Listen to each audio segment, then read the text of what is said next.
Civil war का event MCU में एक टर्निंग पॉइंट था और सबसे बड़ा रीजन भी था कि क्यों थैनोस इन्फिनिटी वॉर में जीत गया था। क्योंकि प्रॉब्लम ये नहीं थी कि तुम किसका साइड ले रहे हो सिविल वॉर में, प्रॉब्लम ये थी कि जब हीरोज ही आपस में लड़ने लग जाएंगे तो दुनिया को कौन बचाएगा। अब तुम्हारे दिमाग में ये सवाल तो जरूर आया होगा कि इस पूरे मल्टीवर्स में कोई तो ऐसी अर्थ जरूर होगी जहाँ पे ये सुपर हीरो रजिस्ट्रेशन एक्ट ना लगा हो, हीरोज आपस में ना लड़े हों। तो हेलो वेबटास्टिक फैंस, मेरा नाम है सत्यम मिश्रा और आप चाहो तो मुझे प्यार से मिस्टर वेब भी बुला सकते हो। तो समय को सराखों पर रखते हुए चलिए शुरू करते हैं। तो ऐसा ही सेम सवाल रीड रिचर्ड्स के भी माइंड में आया कि ऐसी कोई तो अर्थ होगी जहाँ पे ये सुपर हीरो रजिस्ट्रेशन एक्ट ना लगा हो। तो कहानी शुरू होती है जब सीक्रेट इन्वेजन के इवेंट्स खत्म हो गए थे और फैंटास्टिक फोर वापस अपनी बिल्डिंग में शिफ्ट हो रहे थे। पर मिस्टर फैंटास्टिक के दिमाग में ये सवाल आया कि कोई तो ऐसा यूनिवर्स होगा जहाँ ये सिविल वॉर, इल्यूमिनाटी और सीक्रेट इन्वेजन के मामले का रिजल्ट अच्छा निकला हो, हमने जो गलतियां की वो ना हुई हो।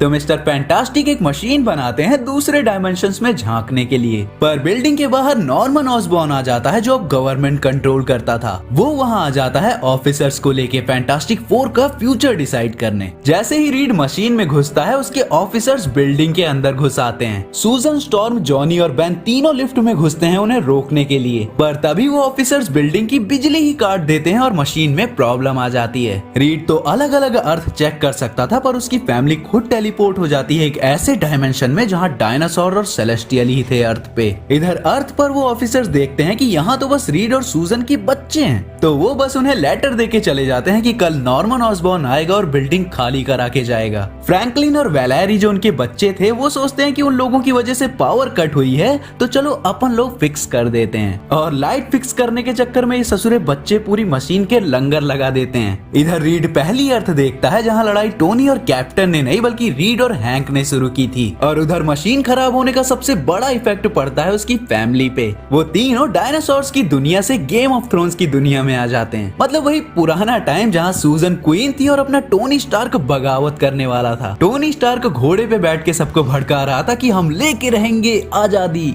और उधर सूजन स्टॉर्म की तरफ से कैप्टन अमेरिका लड़ने जाता है कि सिंहासन की बात तो माननी पड़ेगी। मतलब पुराने टाइम का सिविल वॉर चालू हो जाता है। पर अपने रीड को एक और अर्थ मिलती है जहाँ अपना टोनी स्टार्क लड़की था यानी कि नताशा स्टार्क। तो अपने कैप्टन अमेरिका ससुरे ने उससे लड़ाई नहीं बल्कि उससे शादी कर ली और सुपर हीरो रजिस्ट्रेशन एक्ट लागू भी हो गया।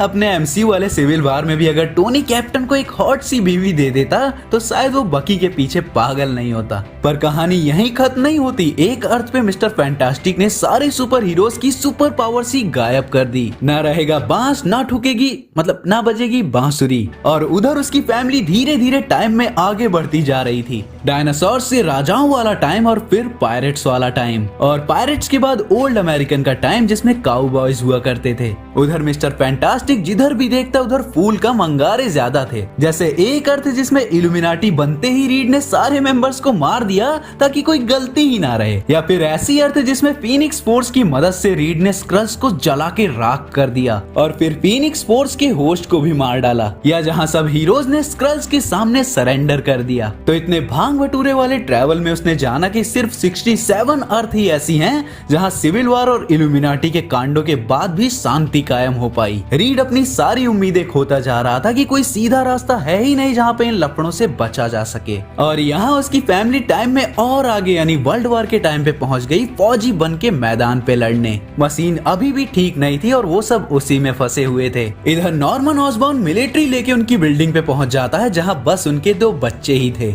जिनकी उम्र अभी खिलौनों से खेलने की थी। रीड रिचर्ड्स अपना हेलमेट फेंक देता है और बोलता है कि मेरे दिमाग में बिलियंस अर्थ डाउनलोडेड हैं पर रिजल्ट एक ही निकलता है कि होनी को कोई नहीं टाल सकता। इधर नॉर्मन ऑसबॉर्न जब बिल्डिंग में आता है तो वैलेरी बोलती है कि ये वेनम को दूर रखो। पेपर्स में बात एक बंदे से मीटिंग की हुई थी, 2 की नहीं। तो नॉर्मन अकेला उसके साथ बिल्डिंग में जाता है। अंदर जाने पर वैलेरी बोलती है कि मेरे मम्मी पापा तो अभी सुपर हीरोज वाले काम करने में बिजी हैं, तो तुझ जैसे लूजर से मिलने के लिए मेरे पास ये है। और स्पाइडरमैन का मास्क पहने फ्रैंकलिन बाहर निकलता है। रीड के हेलमेट फेंकने के बाद उसकी फैमिली को रियलिटी सैटर करने लग जाती हैं। टाइम और स्पेस कोलैप्स करने लग जाते हैं। रीड बोलता है कि मैं सबसे ब्रिलियंट बंदा हूँ पर जब भी कोई प्रॉब्लम आती है मैं अकेला उसे सॉल्व करने निकल जाता हूँ। ये मेरा एरोगेंस नहीं तो और क्या है, मैं किसी को समझने की या समझाने की कोशिश तक नहीं करता। ये मेरी रिस्पॉन्सिबिलिटी है जो मैंने कभी पूरी नहीं की, और इसीलिए इन सारी चीजों को नकारा नहीं जा सकता। मैंने सबको फेल कर दिया। ये कहकर वो मशीन बंद कर देता है और फाइनली उसकी फैमिली बाहर आ जाती है। सूजन रीड के गले मिलती है, सब खुश होते हैं, लेकिन इधर दोनों बच्चे भाग रहे थे क्योंकि नॉर्मन असली वाली बंदूक चला रहा था। ये ससुरा सच में बच्चों को मारने पे आ गया था। वो तो शुक्र है कि फैंटास्टिक फैमिली टाइम पे वापस आ गई थी।